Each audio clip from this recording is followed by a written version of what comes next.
Right, lovely. Thank you. Yeah, my name's Rich. I'm a believer in recovery. It is nice to be here. It is, yeah, thank you very much for asking me to come and speak on the 11th step. I'm really grateful. It's really nice to have the opportunity to come and share a little bit of my experience of like what the 11th step has come to mean to me, like as a Christian in recovery. Um, I was thinking about that I wasn't quite sure like how to kind of do this. Is it like a kind of I know the West London group, which is I was a part of until I moved out of West London. A fantastic group, very grateful. Really kind of transformed my life. Really, kind of walking through those doors.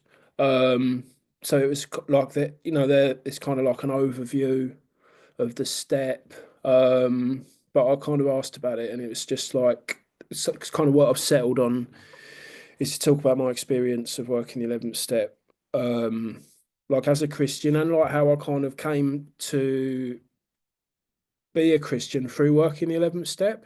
I get like, because I think that's kind of quite an important part of the story. Um, yeah, and then I've pulled some scriptures out and stuff like that. I've got some notes here on my phone. So if you see me looking down, I'm not looking at Facebook, I'm looking at my notes. Um, So yeah, it's really nice to be here. Like I said, like I've had quite an anxious kind of day. Um, I've been a bit disconnected. I've had a lot going on. I've moved house, and there's various kind of things happening in and around that, which are quite stressful. And then I kind of logged on to the meeting, and I kind of just felt this like sense of rightness, like everything just felt kind of okay. And like I don't know about anyone else, but like I used drugs for a long time. And really kind of all I was really looking for, if you boil it down to its base kind of constituent, was like I just wanted to feel okay. And that's kind of what I was looking for on a daily basis. And, I tried to find it in a bottle or, wrapped in cling film or, at the end of a pipe or in a syringe and all those sorts of things. And I never found it, never found it. But what I found in just kind of stopping and being even just like on the screen with some other believers was like just this there was just this kind of this peace that I felt, um and that's just that kind of experience which I've had many many times since I started my walk with Christ. It's just always a reminder that I'm in the right place, really. It's always a reminder that I'm in the right place. Um I want to kind of speak on the 11th step, like a kind of a few disclaimers, right? Like, so I might speak, like sometimes my passion might occasionally can come across like I'm saying this is the way that it should be done. It's absolutely not that. I never want to patronize anyone, but like I can be quite passionate sometimes. Um, and like I'm pretty fresh, I'm pretty new. Like I got baptized like two conferences ago, and it's been a bumpy ride. There's been a lot of pruning for me, like a lot of pruning, and it's so I'm not a polished theologian by any stretch of the imagination, but like what I am is someone who kind of at about 10 and a bit years clean got absolutely smashed to pieces by kind of trying to like basically trying to do this on my own, essentially, or trying to, not living, trying to live by spiritual principles without God, like not having Jesus in my life. And just was just very, very lost and very kind of confused and was still seeking to be all right in all of the wrong places. And yeah, just ended up smashed to pieces and crawled through the doors of Believers in Recovery in West London, like really unwell, basically, like tormented by my own mind, like kind of full of like darkness and quite frightened of some of the things that were going on inside of me, acting out like crazy, in all sorts of different ways, like food, money, sex, work, shopping, and just very lost, felt so out of control.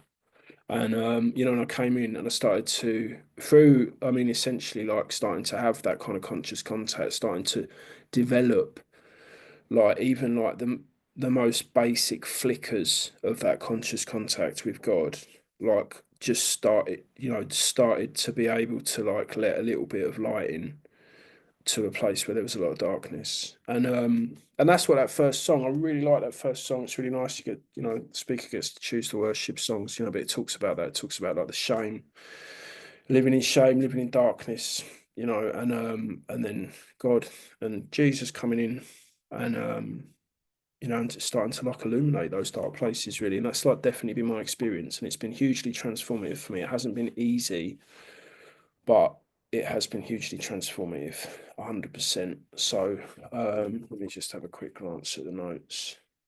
Um,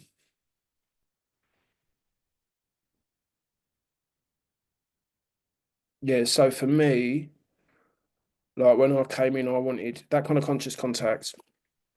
I wanted, I like it's like what I wanted really was for it to experience it all in a very crash bang wallop kind of way. So like, like one of my drugs of choice, for lack of a better expression, was crack cocaine, right? So and that kind of I think when I came in, I kind of wanted a spiritual crack pipe, right? I wanted to be able to put like enough of like the practices that go along being a Christian and kind of spark it up, right? And then just have this huge like experience and just feel all that conscious contact and just be very much in tune with God and with Jesus and just kind of float around a little bit. And that hasn't been how it's been for me. Like it's been a much like slower process. It's been like kind of a much more gradual process. And a kind of wise man said when I first come into the believers in recovery meetings, and started to open my mind uh and my heart to Jesus, right? As he said, like Jesus knows what kind of experience you need, right? So, and that's the experience. If you keep doing this stuff, like that's the experience you have. So for me, it's been kind of like it's been a gradual experience, and it's been something that I've had to work for, because like I guess all my life, like I wanted to be presented with like the easy answer. I guess really on some level, like I'm a bit of a kind of I'll be, I'm a bit of a victim, like mentality, and I've just always wanted someone to come along and make it all right. And it hasn't been like that. Like it's involved work, right? It's involved a bit of work to start to get the kind of fruits and to start to feel the benefits of having that personal relationship with Jesus, right? And in some ways, it's only really in the last couple of months I've really actually started to kind of understand what that means. Because when I first turned up in Believers, I used to hear people talking about that, and I used to have no idea, like literally no idea what they were talking about. And as a result, there's kind of part of me, and again, like uh, referring to my character is like quite a kind of shameful, shame-based individual. I think that I'm doing something wrong, and therefore there's something wrong with me, and I'm unlovable and all that kind of stuff, right? And but like yeah, like kind of like slowly through turning up, and I think that has been a really important part of my journey as well. I don't know who's new and who's more established, and how long people have been on their walk, and how long people have been in recovery and stuff like that. But like, I think for me, in terms of like my Christian journey and that particular walk, it's really been one of the principles that kind of got me through early recovery has really applied here, which is like I just had to keep coming back, like, and I just had to keep turning up, and things started to make a bit of sense. But yeah, I got clean in 2012, right, and I worked through the steps, and the 11th step it talks about seeking, right? It says we sought to improve our conscious contact with God as we understood Him, right? So when I got to the 11th step, I was advised to do some seeking. Yeah. So I was advised to go and like kind of have a look at different, like different things, like explore, try and kind of figure out like what the 11th step was going to mean to me. And Christianity was part of it, right? But like and I'd always kind of felt like at different times in my life, particularly through my using, right? Like when it got really bad, and like I just felt like so lost and kind of and frightened, like terrified, really. Um, there was a part of me that would always be drawn to God. Like I would pray. Sometimes I find myself on my knees and all that kind of thing. And I had a look at it in earlier recovery, and there was, yeah, I just wasn't ready. Like I just wasn't ready, and really I was still like kind of running on my own will, and I wasn't really ready to like open my heart to this. You know, I was still quite close-minded, right? And I was still, I think, a little bit, and something I really had to get over in order to start to have that relationship and develop that conscious contact was like that kind of that preoccupation with what other people would think. Yeah, like that was definitely part of it, right? I think it's really well, I was talking about this with a friend the other day. I think it's really odd the way that sometimes, like I got lots of friends in NA, like in my fellowship, that would really benefit from coming along and having a go. That believers in recovery and trying to figure out a relationship with Jesus, right? Like it's obvious, right? They're not dominated by their defects of character and they're going round and round in circles, and they have been for, in some cases for decades, right? But there's that kind of awkwardness that comes with it. And I really felt that when I turned up, right? I was like, and people were waving their arms about and singing songs and all the rest of it. It felt really, really awkward, right? And it doesn't for me anymore, like far from it. Do you know what I mean? It's like joyful, and I can happily refer to people. I say to people, I'm a Christian. Yeah, yeah, yeah. I've developed a personal relationship with Jesus. It's been a hugely transformative experience for me, and like I don't think I'd be here without it, sort of thing. But I couldn't say that first of all, and that was definitely what kind of blocked me from it in those first few years of recovery. But I saw, and I've been to some kind of, I've done various different things like retreats and stuff, and I've done some kind of fairly odd things. Been to some fairly strange places, looking at some fairly strange stuff, right, in the course of my seeking. But then I ended up here, right? And what broke me was being a sex addict, was developing a really kind of murderous obsession with sex in later recovery. And and then in the end it all came out and I got outed by my sadly, and it's not my choice, soon to be ex-wife, and my whole life caught fire. And at that point, even though I'd been coming to meetings to believers before and trying to have that conscious contact, but it was a little bit like, like an old FM radio, like where you try and tune it in and like you kind of hear the noise, you hear the music a little bit and then it goes again, you know. It was a bit like that before. And then my entire life, I always say this, I say my entire life caught fire. My entire life didn't catch fire. I set fire to my entire life. That's the truth. Do you know what I mean? My entire life caught fire, and then all of a sudden, I was like, I was like, I was ready, really, to like something changed in me, like, and it kind of opened up, and I uh, started to understand what it was to really be powerless. And I kind of started to understand, like, and in a non-judgmental sense, right? In that not like the something happened and the shame kind of went out of it, but I started to understand what it meant, like that, like I'm a sinner, you know what I mean? Like it's like I'm a wretch, like on my own, like that's who I am. But regardless of that fact, it's like I'm forgiven, yeah, and I'm loved, and that makes me really emotional, and but I started to feel that. I started to get an understanding of what that felt like, right? And that I think was really like the beginning of that kind of conscious contact, right? Was like really like starting to understand what grace was. And I ended up as a result of my shenanigans, right, and acting out and deceit and betrayal and adultery and infidelity and all of those things, because that's the reality of what I was doing. So I ended up at 11 and a half years clean in a treatment center in America being treated for sex addiction, which is a pretty that's quite a lot it was quite a lot to take in, put it that way. And there was a chaplain there and there was a pastor who was one of the other patients.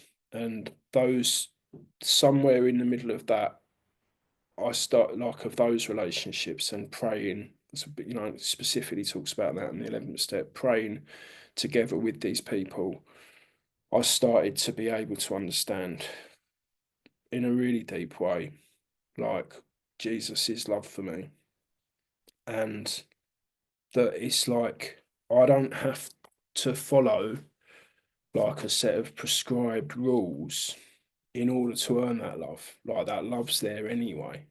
But I try and live in a righteous manner, and I do my best knowing that I'll fail, but I try and live in a righteous manner to repay the gift that he's given me, and then it all started to make sense, and then I started to really be able to start to have more of a relationship with him. Yeah, and just yeah, just to like know what it is really to be forgiven, and like as a result of that, make some steps towards forgiving myself. And I kind of realized that like actually like I never done that.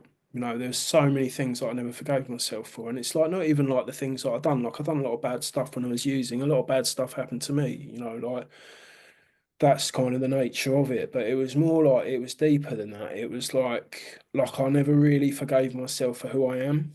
There's a lot, like I'd never even really taken any steps towards that. And then I started to be able to do that. I started to get more, particularly in like having done, some pretty atrocious stuff clean, right? Um, yeah, so I started to be able to do that, and I started to be able to kind of to have a felt sense of what it is to have a relationship with Jesus, and a felt sense of what it is to have conscious contact, not a thought sense. Yeah. Because like I have a lot, I don't know about anyone else, but I have a lot of thoughts. Yeah, like I spend all day thinking about stuff, right? And it's never really got me that far, to be honest with you. Right, like there's a lot of stuff that goes on between my ears, and some of it's not particularly helpful. But so how do I work it? I don't really know how long I've been talking, so I don't know how long I've got left.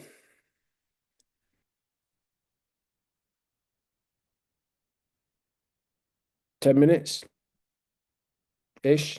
Yeah. Okay. Cool. All right. Um.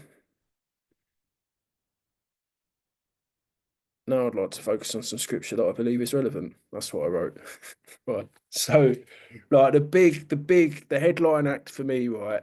The headline bit of scripture for me is the John 14:27. So I really love John, right? Like there's something about that particular book that just it really touches me. And the very first bit, like verse chapter 1, verse 1, right? Told you I wasn't a theologian, right? But like where it talks about like that, that the light of the world, and I see I can't quote it, and I'm not going to look it up just to quote it, but the way that it speaks about Jesus and the way that it speaks about the light of the world and the life and all that sort of stuff. That was some of my early experience of like having a conscious contact, because this like reading the word is a big part of it, right? Is one of the practices that I believe contributes to starting to have a conscious contact, which is probably, so reading the word is an important part of my 11th step as a Christian, right? As a Christian in recovery. But like I remember when I started to be able to like the impact of those words, it would like touch something in my spirit, and I would just feel like little glimmers of like warmth and love and light. That stuff really spoke to me, and I could kind of feel it. And I've done like a little bit of reading over the time that I've been around in this endeavor, and from what I understand, the Book of John is kind of something, a lot of theologians kind of mark that out. It's like there's something kind of special about that particular book, right? It's like the spiritual gospel, stuff like that. So it really speaks to me, right? But like, so John 14:27, it says, peace I leave with you, my peace I give you. I do not give to you as the world gives. Do not let your hearts be troubled, and do not be afraid. And then one of the I don't this isn't the message, but it's one of those kind of similar modern translations. It's like, I'm leaving you peace. I'm giving you my peace. I don't give you the kind of peace that the world gives. So don't be troubled or cowardly. And it's that middle sentence, right? Or third sentence, right? I don't give you the kind of peace that the world gives, right? And that for me is kind of like that really hits it, right? It's like a bit like what I opened with, right? It's like I spent a long time looking in all the wrong places for peace. Yeah. And like I never found it, like, and then when I was using I was quite like I grew up in a pretty, like, it was like materially it was quite nice, but it was what the way I grew up was messed up, and there was a lot of kind of like trauma, and there was a lot of stuff that shouldn't have happened that did, and there was lots of stuff that really should have happened that didn't. And so I was, like, peace was not something that I felt. Peace was not part of my day-to-day life. And then I found drugs, and all of a sudden that started to kind of make me feel kind of half all right. But then, of course, it was fleeting at best, and then it's the consequences stacked up and blah blah blah. And then in the end, as I'm guessing for most people in the room or on the screen, like in the end, the peace that the drugs promised was like, long gone and more. Like then, it took far more than it ever kind of promised that it was going to give, right? It took far more. So, but then I came in to recovery, and I started to, like, it's like, I heard the expression, it's an inside job. Yeah, I heard that early doors, right? It's an inside job. And I would, run around and shared about it in meetings and stuff and said, yeah, yeah, yeah, it's an inside job. But like at the same time, it's like I spent a long time looking for things outside of me to address what goes on inside of me, right? And like, and that's, I've kind of grown up in recovery and built a career, and earned a few quid and stuff like that. It's been, like, it developed from like trainers to cars, and getting a watch and then getting another watch and blah blah blah. And none of it really gave me that peace, right? And then when my life caught fire, when I set fire to my life, right, like, I some of that stuff had to go, right? And this is quite a funny example of how invested I was in all of that external stuff. I phoned my mate and I told him, I said, yeah, I've sold the BM and I've bought a Fiesta, right? And he thought I was lying. Yeah, he didn't believe me. You know what I mean? It took me a while to convince him that was actually true, right? So that's an example of all the things that I've done outside to try and find some peace. And it doesn't work. But then the peace that I found through, working on this conscious contact and having this relationship with Jesus is like, it's not the kind of peace that the world can give. Like, it's just not. It's like it's different. And I've just had those moments where, like, it's like I don't want anything, and my whole life has been dominated by searching and hunting for things that are going to, whether that's like the next thing I'm going to eat, the next thing I'm going to buy, the next thing I'm going to watch, the next, whatever. Like, there's like this insatiable hunger, and this is like, I felt it in that couple of minutes between logging on and the meeting starting. I felt it when those songs were playing. I feel it when I'm with other believers. I find it in church. I find it in prayer sometimes, not every time. Because sometimes I can't connect. I find it difficult to connect, and it's like that old chestnut. It's like, if I can't connect, if God feels far away, who's moved? Right? It's not him, it's me. Right? Like, and I really get that. But what I've kind of come to learn, and this is the thing about grace, as I understand it, right, is like his love's there for me anyway, right? Like, if I forget to pray in the morning, like, well, not that I would forget. If I decided not to pray in the morning because for some reason I was too busy, or if I prayed and I felt like I just couldn't connect, he still loves me. I need to do that stuff because it helps me move back closer to him, you know. So I can find it in prayer sometimes, but sometimes I can't, because sometimes I wake up and my head's still mad. Do you know what I mean? It's like bonkers. But that's okay. And I keep doing it, because if it feels like it's not working when I'm doing it, if I stop doing it, it's definitely not going to work, right? So I keep doing it, right? So, but then I can kind of start to feel just that sense of like all rightness and enoughness, which are not things that have been features of my life, right?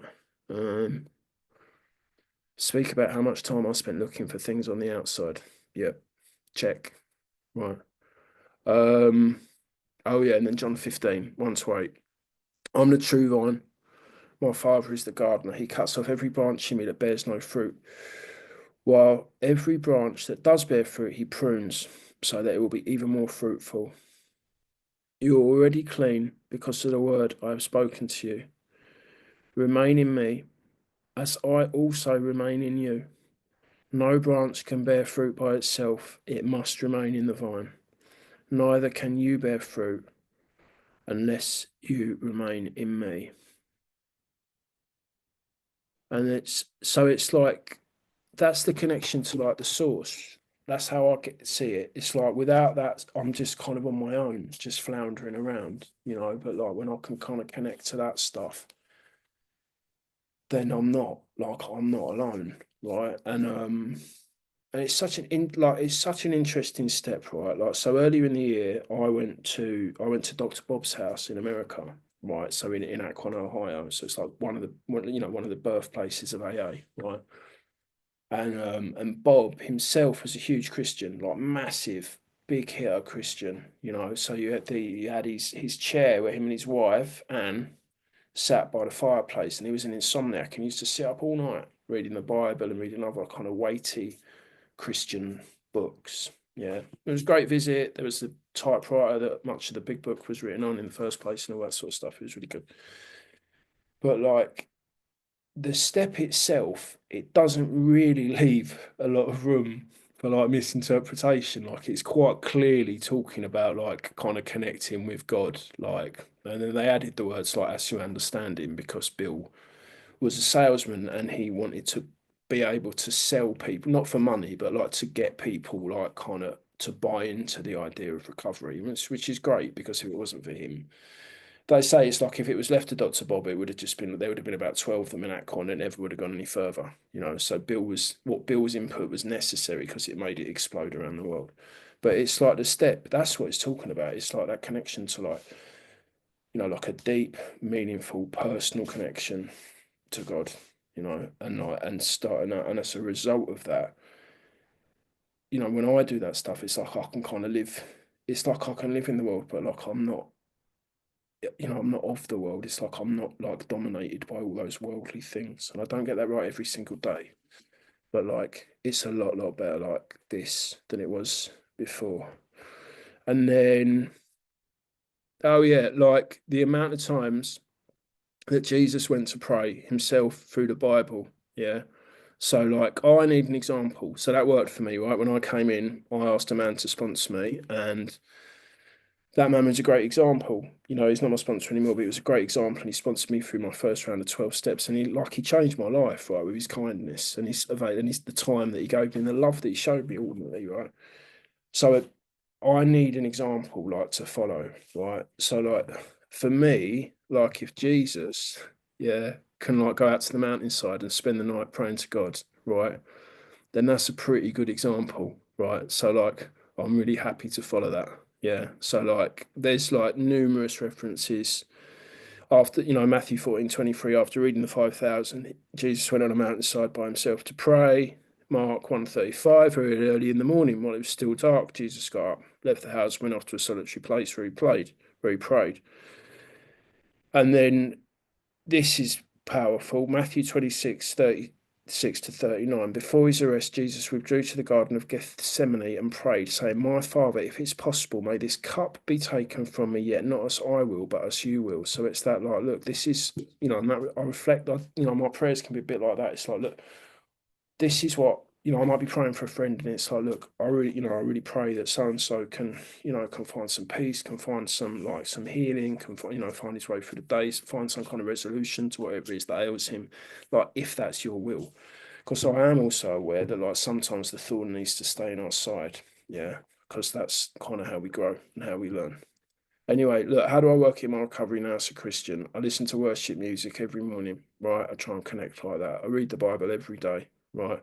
And like I say, sometimes my head is mental and I'm sat there and I'm looking at the page and my head's off on some whole other track, but I give it a go because if it feels like it's not working when I do it, it's definitely not going to work if I don't. So I always come back to that idea.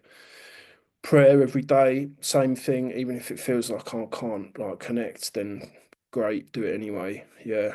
Like God's grace is just so awesome. He just loves me anyway. He just loves me for trying, really. Um, and sometimes it does, I feel that kind of really deep, powerful connection, and it's amazing. Yeah. Um, and then the thing that I'd end on, right, it's like, so I just come back from like a work trip in South Africa. I'm a recovering sex addict, as discussed, right? So I'm about 11 months like sober, and 12 and a half years clean, which is quite weird, but there you go. Um, anyway, I was in quite a good place. I was up really early, every morning doing step work, praying, reading the Bible. It was great. Feeling really like powerful and strong, connected. Really grateful to be in South Africa. Like I'm a smackhead from Southend on the Sea, and now I'm in Cape Town for work. Like, like how does that happen? Like to God glows the glory for that one, because it ain't down to me, right? And then I got triggered like badly. So in the apartment opposite me, I won't like something very triggering happened, and it wasn't on me. It just like I just was looking through the window, and then all of a sudden there's this kind of very tantalizing scene playing out in this window opposite me, right? And I was triggered, like badly triggered, right? And it went on for a couple of days. It's their summer, so etc. etc. etc. It was all very challenging, and I did a lot of different things to try and manage being triggered, lots of things, right? And they didn't work, yeah. And I started to feel quite ill, and I started to feel a little bit like I did before everything blew up, or before I blew everything up. And then in the end, like it talks about in James 4:7, it says, submit yourself to God, resist the devil, and he will flee to you from you, right? And like I submitted myself, like I, in a very kind of deep, like felt way, I prayed and I prayed and I prayed and I prayed, and I just acknowledged to Jesus and to God like how much I needed their help, and how lost and how hopeless and how powerless I was on my own. And like, and I stayed in that prayer for about 20 minutes, right? And I read Psalm 51 and various other bits and pieces, and I just stayed in it. And I come out of that prayer and it was gone. And it stayed gone.